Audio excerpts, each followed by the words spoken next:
Operation Canadian Freedom.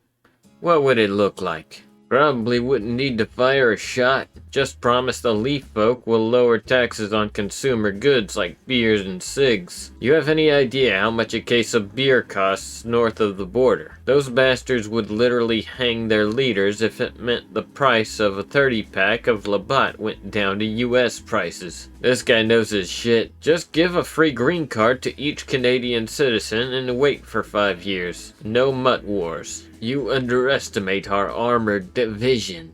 Canuck here. Depends what you're offering. If it's literally nothing changes except for who's in charge, nothing would stop you. If it's no more single-payer healthcare and the prescription costs are going to be held hostage by Big Pharma, I'd be IEDing the living fuck out of the #1 highway and dismantling railroad tracks. Honestly, just guaranteeing that Canadian citizenship transfers to American citizenship and its attendant benefits, the Constitution, would probably be enough that most of us would side with the invasion force. Promise to execute anyone who was involved in running human rights tribunals, aka shitting on due process and the right to trial by a jury of our peers, and you'll get virtually everyone on your side. Just do it already. T. Alberta. What would it look like? Piss easy invasion? Rough occupation. Rough occupation?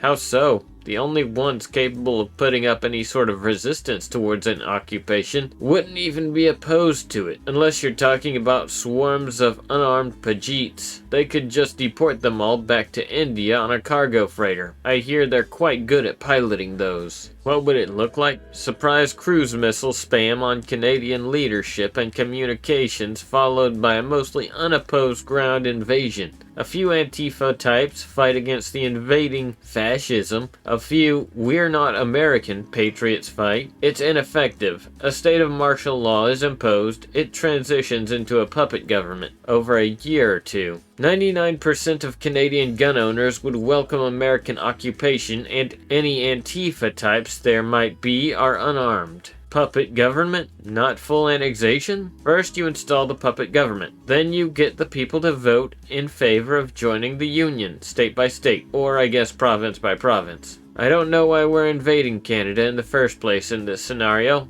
We usually do puppet governments. But annexation makes sense for culturally similar people on our border. The year is 2026. After 3 years of civil war, dear leader Trudeau is finally ousted by the forces of Poilievre. Millions of displaced Pajeets have migrated south, running into illegal immigrants heading north. This has resulted in Mad Max-esque illegal immigrant gangs and camps sprouting up, completely destroying the remaining integrity of the US-Canada border. China has invaded Taiwan and is now poised to move in on the now weakened northeastern part of the continent. Just do it already. Canada is basically your vassal state at this point anyways. I want better guns. T. Leaf. And Russia has more Arctic bases than the whole of NATO, by the way. They'll be useful for once. American mechanized forces would get bogged down because the streets are full of shit from Indian immigrants, forcing the infantry to dismount and march on foot in full mop gear. They'd have to bring flamethrowers back just to clear the shit streets out of obstacles for regular movement. And I don't mean Pajeet bowel movements. They would laugh the stupid thing off and soldiers would go home. Simple.